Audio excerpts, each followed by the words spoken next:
Hello friends. तो आज हम लोग जानेंगे क्लास 11 का हिस्ट्री। क्लास 11 का हिस्ट्री जानेंगे तो उसका ऑब्जेक्टिव क्वेश्चन और शॉर्ट नोट्स हम करा चुके हैं। तो आइए अब हम लोग चैप्टर 7 से आज हम लोग अति लघु उत्तरीय प्रश्न स्टार्ट करेंगे। तो चैप्टर 7 का नाम है आधुनिकीकरण के रास्ते। तो आइए आज हम लोग अति लघु उत्तरीय प्रश्न स्टार्ट करते हैं। क्वेश्चन नंबर 1 है, चीन की प्रमुख विचारधारा क्या रही है?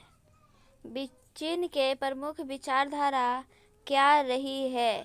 तो इसका राइट आंसर हो जाएगा कन्फ्यूशियसवाद। चीन की प्रमुख विचारधारा रही है कन्फ्यूशियसवाद। चीन की प्रमुख विचारधारा रही है। क्वेश्चन नंबर 2 है, जापान संयुक्त राष्ट्र का सदस्य कब बना? जापान संयुक्त राष्ट्र का सदस्य कब बना? इसका राइट आंसर हो जाएगा 1956 ईस्वी में जापान संयुक्त राष्ट्र का सदस्य बना। 1956 ईस्वी में जापान संयुक्त राष्ट्र का सदस्य बना। क्वेश्चन नंबर 3 है, ताइपिंग विद्रोह कब हुआ था? ताइपिंग विद्रोह कब हुआ था? इसका राइट आंसर हो जाएगा ताइपिंग विद्रोह 1891 से 1864 ईस्वी तक हुआ था। ताइपिंग विद्रोह 1891 से 1864 ईस्वी तक हुआ था। क्वेश्चन नंबर 4 है, चीन के राष्ट्रपिता कौन है? चीन के राष्ट्रपिता कौन है? तो सन यात सेन चीन के राष्ट्रपिता हैं। सन यात सेन चीन के राष्ट्रपिता हैं। क्वेश्चन नंबर 5 है, 12वीं सदी में जापान पर किसका आधिपत्य हुआ जो सैद्धांतिक रूप से राजा थे? जिसका राइट आंसर हो जाएगा शोगुनों का। शोगुनों का। क्वेश्चन नंबर 6 है, सन यात सेन के 3 सिद्धांत क्या है? राष्ट्रवाद क्या है? राष्ट्रवाद, गणतांत्रिक सरकार की स्थापना और समाजवाद। क्वेश्चन नंबर 7 है, सन यात सेन की मृत्यु के बाद कुओमिंतांग के नेता बनकर कौन उभरे? तो चिरांग कई शेक। चिरांग कई शेक। क्वेश्चन नंबर 8 है, तुर्की के आधुनिकता प्रसिद्ध नेता कौन थे? तुर्की के आधुनिकता प्रसिद्ध नेता कौन थे? तो इसका राइट आंसर हो जाएगा Kemal Ataturk. Kemal Ataturk. Question number 9 है, जापान और रूस के बीच युद्ध कब हुए और इस युद्ध में किसकी हार हुई? तो 1904 से 5 ईस्वी में जापान और रूस के बीच युद्ध हुए थे जिसमें रूस की हार हुई थी। किसकी हार हुई थी? तो रूस की हार हुई थी। क्वेश्चन नंबर 10 है, चीनी कम्युनिस्ट पार्टी की स्थापना कब हुई थी? चीनी कम्युनिस्ट पार्टी की स्थापना कब हुई थी? तो इसका राइट आंसर हो जाएगा 1921 ईस्वी में स्थापना हुई थी। तो अति लघु उत्तरीय प्रश्न में सारा का सारा करा दी हूँ। तो आइए अब हम लोग लघु उत्तरीय प्रश्न स्टार्ट करते हैं। क्वेश्चन नंबर 1 है, डॉक्टर सन यात सेन की जीवन पर प्रकाश डाले। डॉक्टर सन यात सेन के जीवन पर प्रकाश डाले। तो चीनी क्रांति के जनक डॉक्टर सन यात सेन का जन्म नवंबर 1866 ईस्वी में कैंटन में एक निर्धन परिवार में हुआ था। मंचू शासन के विद्रोह के कारण उन्हें जापान भाग जाना पड़ा, जहां उन्होंने 1905 ईस्वी में तुंग मेंग हुई नामक संगठन का गठन किया। किस चीज़ का गठन किया? तो नामक संगठन का गठन किया। 1911 ईस्वी की चीनी क्रांति के समय वे चीन लौटे। क्रांति के पश्चात उन्होंने चीन की एकता और अखंडता की रक्षा के लिए वे चीन के राष्ट्रपति बने। क्वेश्चन नंबर 2 है, प्रथम अफीम युद्ध का तत्कालीन कारण क्या था? प्रथम अफीम युद्ध का तत्कालीन कारण क्या था? तो इसका राइट आंसर हो जाएगा 1939 ईस्वी में चीनी सरकार ने अफीम के तस्कर व्यापार को रोकने के लिए कमिश्नर लिंग तसे हुसू को कैंटन भेजा। उन्होंने अफीम व्यापारियों के समक्ष में 2 मांगी रखी। ए है, विदेशी व्यापारी अपनी समस्त अफीम सरकार को सौंप दे। बी, भविष्य में अफीम व्यापार न करने का आश्वासन दे। ब्रिटिश और अन्य यूरोपीय व्यापारियों ने 20,000 अफीम की पेटियों को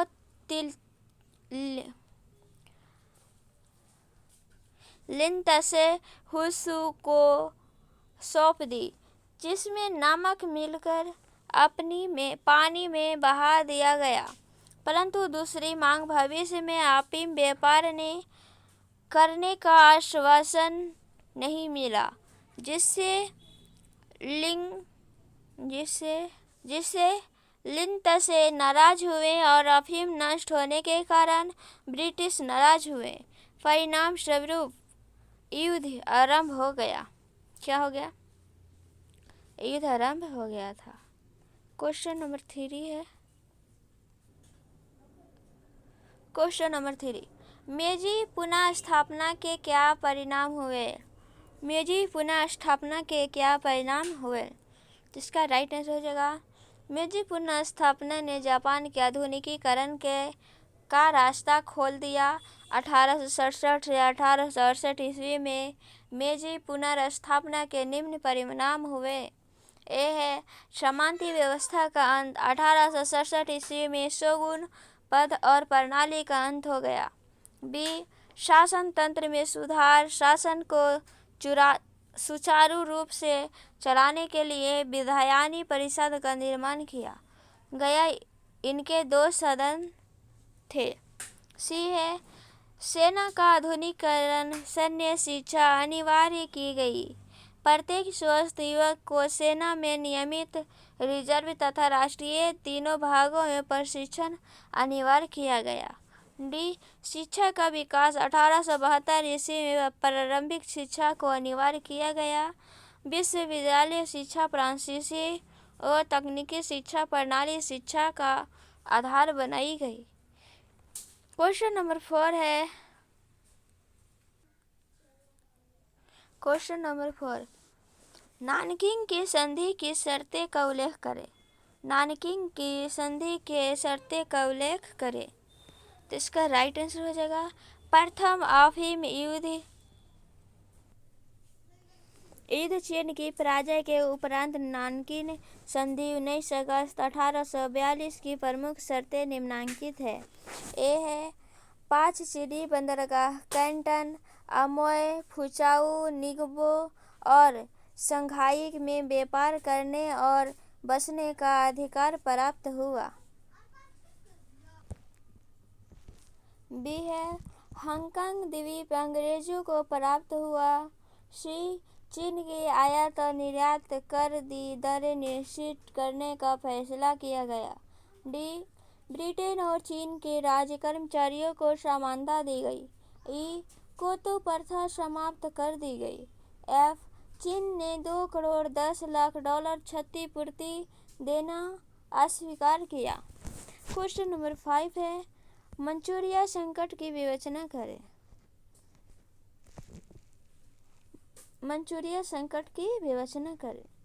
पेरिस शांति सम्मेलन से असंतुष्ट जापानी प्रधानमंत्री बैरन तानाका ने जापान की साम्राज्यवादी नीति के समर्थक में जुलाई 1927 ईस्वी में तानाका स्मरण पत्र तैयार किया। इसमें चीन को जीतने के लिए मंचूरिया को जितना अनिवार्य बताया गया। 18 सितंबर 1931 ईस्वी को मुकदेन के निकट जापानी रेल लाइन को बम से उड़ा देने की घटना का जापान ने लगभग उठाया और मंचूरिया पर आक्रमण कर दिया। तीव्र गति से आक्रमण के कारण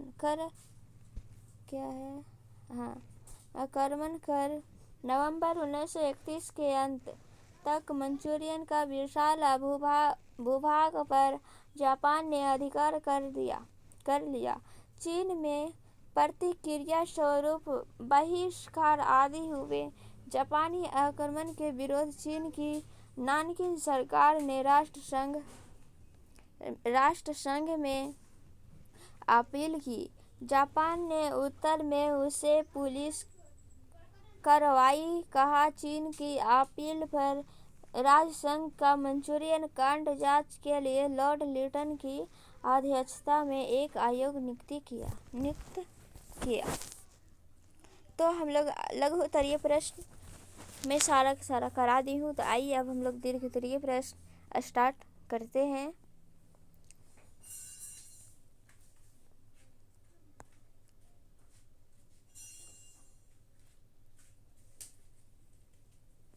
तो दीर्घ उत्तरीय प्रश्न है क्वेश्चन नंबर 1। प्रथम अफीम युद्ध के कारण की विवेचना करें। उत्तर हो जाएगा अंग्रेजों और चीनियों के बीच अफीम व्यापार को लेकर लड़े गए युद्ध को अफीम युद्ध के नाम से जाना जाता है। इस युद्ध के प्रमुख कारण निम्नलिखित है। ए, अंग्रेजों की साम्राज्यवादी नीति। अंग्रेजों अपनी साम्राज्यवादी नीति के तहत चीन में अधिक से अधिक फायदा चाहते थे। इसके विपरीत चीन की मंचू सरकार व्यापार पर कई प्रतिबंध लगा रखे थे। बी है कैंटन का व्यापार। अंग्रेज केवल कैंटन में आ सकते थे, उन्हें चीन में प्रवेश की अनुमति नहीं थी। जो अंग्रेज अपने को सर्वश्रेष्ठ मानते थे, भला ही ऐसी विषम परिस्थिति में कैसे रह सकते थे। सी है कोतो प्रथा। चीनी मंचू सम्राट के समक्ष विदेशियों को कोतो प्रथा के तहत 3 बार घुटने टेक कर 9 बार माथा जमीन पर टेका कर होता था। यूरोपीय राज्यों की यह प्रथा काफी अपमानजनक थी। डी है विदेशियों को हे दृष्टि से देखना। चीनी लोग विदेशियों को हे दृष्टि से देखते थे। विदेशियों को चीनी जनता से सीधे संपर्क करने की अनुमति नहीं थी। जब अंग्रेज अपने आप को सर्वश्रेष्ठ मानते थे। यह कोहंग माध्यम व्यापारिक गतिविधियों के संचालन के लिए 13 व्यापारियों का एक कोहंग माध्यम चीन सरकार द्वारा गठित किया गया था। यह संघ न्यूनतम मूल्य पर सामान्य अंग्रेजों से लेकर अधिकतम मूल्य पर चीन को बेचता था। एफ है अफीम व्यापार में वृद्धि। 1800 ईस्वी तक चीन में अफीम का आयात लगभग 4000 पेटी से बढ़कर 1839 ईस्वी तक 30,000 पेटी तक पहुंच गया था। अफीम के घातक परिणामों को देखते हुए चीनी सरकार ने अफीम के व्यापार पर रोक लगाने हेतु कठोर कदम उठाए। जी है तत्कालीन कारण कैंटन में अफीम की तस्करी। एफ है अफीम व्यापार में वृद्धि। 1800 ईस्वी तक चीन में अफीम का आयात लगभग 4000 पेटी से बढ़कर 1839 ईस्वी तक 3000 पेटी तक पहुंच गया था।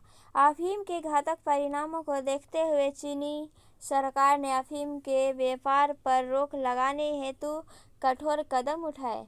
जी है तत्कालीन कारण कैंटन में अफीम की तस्करी रोकने के लिए चीनी सरकार ने अफीम व्यापारी के समक्ष 2 मांगे रखी। एच है विदेशी व्यापारी अपने समस्त अफीम सरकार को सौंप दे। आई है। बस में अफीम व्यापार न करने का आश्वासन। क्वेश्चन नंबर 2 है, यूरोपीय को चीन में प्रवेश करने से किन समस्याओं का सामना करना पड़ता था? इसका राइट आंसर हो जाएगा 1514 ईस्वी में पुर्तगाली सर्वप्रथम चीन पहुंचने चूंकि पुर्तगाली एशिया वाले को हे दृष्टि से देखते थे एवं उनके साथ गुलाम जैसे मानवीय व्यवहार करते थे, अतः मिंग शासकों ने उन्हें चीन में घुसने नहीं दिया। वह चीन से बाहर कैंटन के समीप एक द्वीप पर आने लगे। 1597 ईस्वी में उन्होंने मकाओ में एक बस्ती बसाई। पुर्तगाली के पश्चात अन्य देश भी व्यापार की आशा में चीन आने लगे। 1575 ईस्वी में स्पेन, 1604 ईस्वी में डच और 1637 ईस्वी में अंग्रेज एवं 1774 ईस्वी में अमेरिकी चीन पहुँचे। 1685 ईस्वी में मंचू सम्राट कांग हासी ने यूरोपियों को चीन के तटवर्ती बंदरगाहों से व्यापार की अनुमति प्रदान की थी, मगर यूरोपीय लोग इस सुविधा का दुरुपयोग कर चीन के आंतरिक मामले में दखल करने लगे। इस हस्तक्षेप के कारण मंचू सम्राट चिंस लुंग ने 1797 ईस्वी में एक राजाज्ञा जारी कर यूरोपियों का व्यापार मात्रा कैंटन तक सीमित कर दिया। कैंटन में भी यूरोपियों को वर्ष भर रहने की अनुमति नहीं थी। गर्मियों तथा व्यापार के एक मौसम की समाप्ति के बाद उन्हें मकाओ जाना पड़ता था। चीनी सरकार नहीं चाहती कि यूरोपीय लोग कैंटन में अस्थायी बस्तियां बसा सके। क्वेश्चन नंबर 3 है, जापान के विकास के साथ साथ वहाँ के रोजमर्रा की जिंदगी में क्या बदलाव आए हैं? जिसका राइट आंसर हो जाएगा जापान के विकास के साथ साथ वहाँ के रोजमर्रा की जिंदगी में निम्नलिखित बदलाव आए। ए है पैतृक परिवार व्यवस्था में कई पीढ़ियां परिवार के मुखिया के नियंत्रण में रहती थी, लेकिन जैसे जैसे लोग समृद्ध हुए, परिवार के बारे में नए विचार फैलाने लगे। नया घर का संबंध मूल परिवार से था, जहां पति पत्नी साथ रहकर कमाते और घर बसते थे। बी है 1870 के दशक में नवीन विद्यालय व्यवस्था का निर्माण हुआ। लड़के लड़कियां के लिए विद्यालय जाना अनिवार्य कर दिया गया। सी, माता पिता का सम्मान करने, राष्ट्र के प्रति निष्ठा और अच्छे नागरिक बनने के प्रेरणा का पाठ पुस्तक में दी गई। डी, आधुनिक कारखाने में 50% महिलाएं कार्यरत थी। ई, नए प्रकार के घर, रसोई के उपकरण, मनोरंजन के साधनों का विकास हुआ। थैंक यू फ्रेंड्स, हम नेक्स्ट वीडियो में अब मिलते हैं। आई होप अति लघु उत्तरीय और दीर्घ उत्तरीय मैं सारा का सारा करा दी हूँ। Thank you friends, next video में मिलते हैं।